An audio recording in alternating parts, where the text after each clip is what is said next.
Yan, lilinisin din natin. Tapos lalagyan din natin ng powder. Ayan. Kaya medyo puti yung flooring natin kasi lalagay tayo ng antimicrobial powder na yun. Okay, ayan mga kalapatids at mga kabarangay mag-iibon. Nagsabog tayo. Nilinis muna natin yung flooring ng ating loob. Tapos nagbudbud tayo ng antimicrobial powder na gawa ng natural. Yan, yung powder na yan kahit matuka ng ibon. Ano yan? Hindi harmful. Kumbaga, helpful pa yan para sa kanila. Kasi ngayon, pag umuulan, ma-moist. Kaya yung ibang bakterya nabubuhay dahil sa moist. So, kailangan natin lagyan ng antimicrobial powder. Yan. Saka para malesen na rin yung amoy na hindi maganda. Yun. Kasi yung minsan, yung hindi magandang amoy, yung nagkukos ng bakterya na nag-umpisa para magkaroon ng sakit mga ibon natin. Yan. Okay, it's another day, another video tayo mga kalapatids at mga kabarangay mag-iibon. Ayan, ang sitwasyon dito. Halos ilang araw nang walang tigil ang ulan. Hindi tayo makapaglabas ng ibon. Yung mga kak natin, ayan, palagi silang basa. Kaya medyo luminis na sila. Lagi silang naliligo. Ayan. Ayan, napuno na yung timba sa ano ng ulan. So, hindi tayo makapaglabas at maghihintay tayo ng ganda ng panahon para mailabas natin ang ating mga ibon. Sa katunayan, mga 2-3 araw na silang hindi nakakalabas. Ayan. Kaya puro kain sila. Puro kain ng ating mga NDR warrior. Naligo pa yung iba sa ulan kahit gabi na. So tatapusin ko lang to. Yung mga South Warrior naman ang ating pakakainin.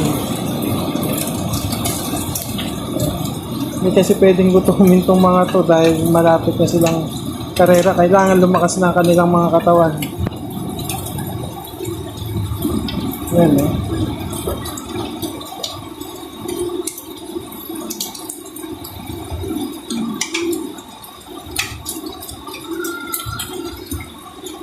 Ayan, wala silang ginawa ngayon kundi kumain, lumamon at magpahinga.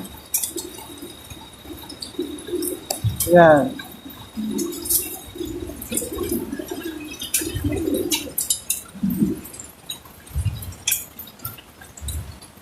Ang maganda kondisyon ng ating mga kahit malamig, gusto nilang maligo. Lalo na siguro kung nakakatikim na ng mga suplemento o mga vitamins, lalong mag-iinit ang katawan nitong mga to, lalong manggigigil sa ligo.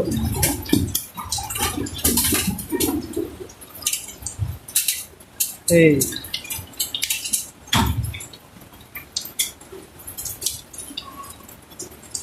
Hindi ko binibaby to, nag-iingat lang ako.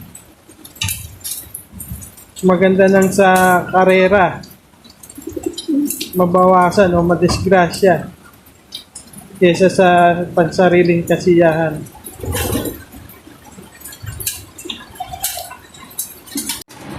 Yan guys, at dahil medyo gumanda ang panahon, sinubukan natin maglabas. Ayan, nagliliparan pa sila, siguro may medya oras na yan dahil lumiwanag kanina. So ayan no.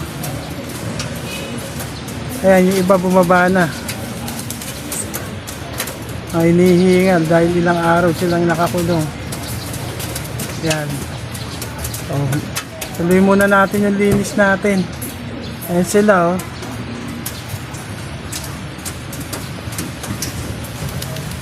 Yan, another day, another Wednesday. Another video tayo. Yan, nag-video tayo. Bibidyoan natin kung kaya nung ibon natin yung pag-ulan-ulan na yan. Nasaan na sila? Kung kailan yata umulan, dun dumayo. Yun. Yun sila.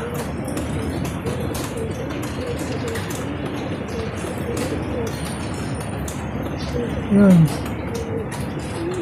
Yan sila. Ayaw nilang lumayo.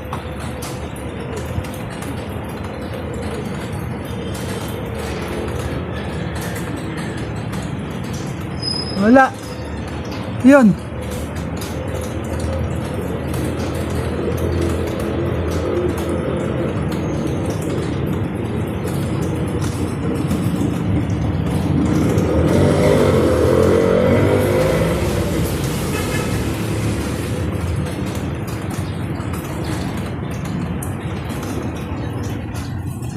Ano, wala na. Ayan.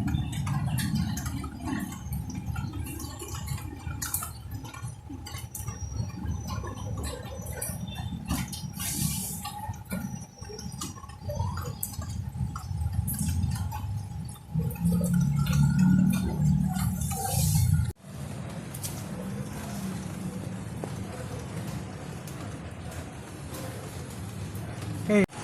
Nawala ang mga kulokoy. Pero nag-uwian na ibang kasama. Mayo pa yata. Yun natin. Ayun. Sila.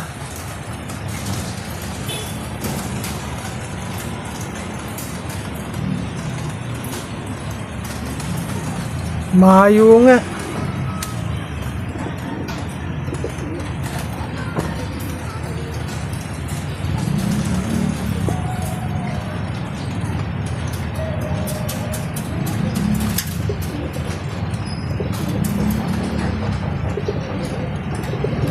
Lalandian na yung ibang bumaba, oh. Init. Paano nang init ng katawan? Sensya na, pagka tumalikod dito sa bubong, di na natin makita. Tayo na lang natin pag-ikot nila, oh.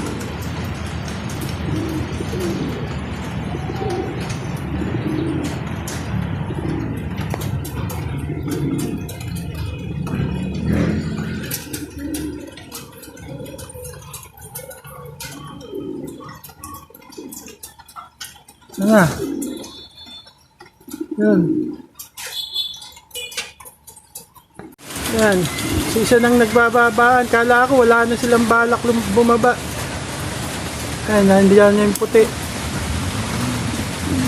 Ay, yung iba.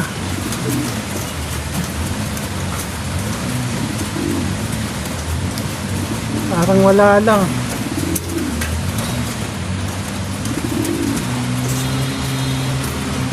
Lumayo na naman. Basag-basag na naman sila. Nga ulit. Guys, kala ko hindi na magbababaan. Ayan. Meron pa tayo sa labas. Isa o dalawa. Pero halos kompleto na sila. Nabawasan na yung nervyos ko. Kala ko abutin pa sila nung malakas na ulan. Dahil sa hapon ng malalakas na ulan. Sa gabi. So, ano lang muna natin sila at pakakainin na natin. Ayan. Sana natin yung kanilang pasukan. Okay, it's another day, another video tayo mga kalapatids at mga kabarangay mag-iibon. Ayan, ang sitwasyon dito. Walang tigil ang ulan. Hindi tayo makapaglabas ng ibon. Ayan, napuno na yung timba sa ano ng ulan.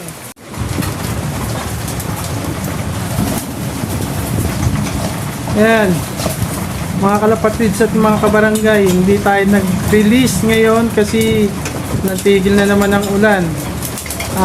Nilagay lang natin sa aviary yung ating mga South Warrior. Kasi nga, hindi natin sila mailabas. Kaya pinagbabad na lang natin sila sa aviary. Kaya yan, basa sila. Tsaka para medyo ma-immune na sila sa ulan. Yan. Yan, at dahil nga nagdire-diretso na naman ang ulan, kaya binabad na lang muna natin sa aviary at pinabayaang maulanan. yung ating mga South Warrior. Tignan natin kung may tatamaan pa ng one eye cold o sipon. Ayan, unti-unti na natin silang ini-immune sa sama ng panahon.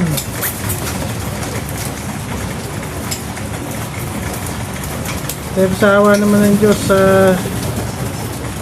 nabawasan na yung mga tinamaan sa atin.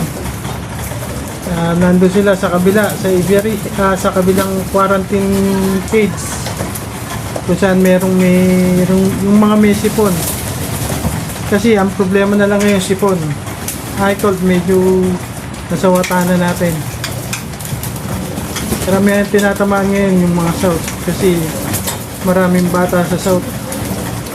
Yung norte hindi na ganong tatamaan yan kasi nasa edad na, tsaka vaccine at medyo immune na sila sa ganitong panahon dahil mga may edad na. Yan, anong update natin ngayon? Araw ng Huwebes, July 24. Yan. So, sa muli, ingat mga kalapatid at mga kabarangay mag-iibon. Nagaan din ang sarili, hindi lang ang ating mga warrior. Sa susunod, yan, it's Friday afternoon. Bali, alauna na yata nag-release tayo dahil mainit ang panahon. Ayan, kaiwalay-walay na naman sila. Mukhang dumayo kaagad yung dahil nasabik na naman. Wala sila dito ngayon, yung mga naiwan. Ay, nagkita-kita sila dun. Ayun sila.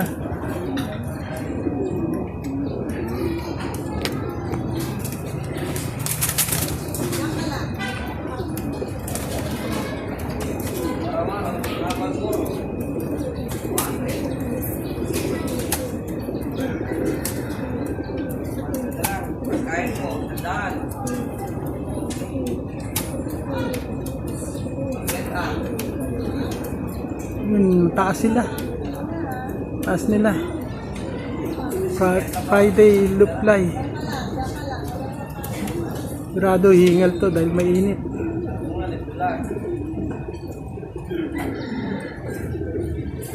Mamaya muna. Linis tayo gulungan.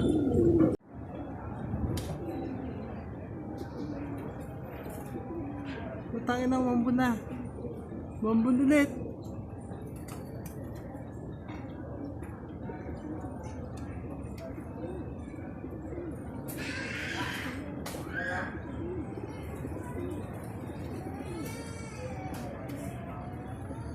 Tain na yan, hindi napasarap.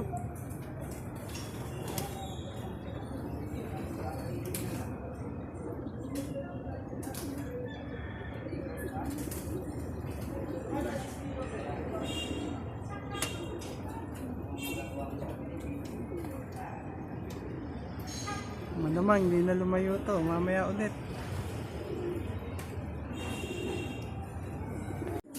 Yan, mga kalapatids at mga kabarangay mag-iibon, napapasok na natin yung ating mga norte. Yan, at napakain na rin natin sila. Yan, at papahingi na natin sila. Yan na sila. So pagkatapos natin dito, siguro yung mga tinuturuan nating south naman ang ating pakakainin.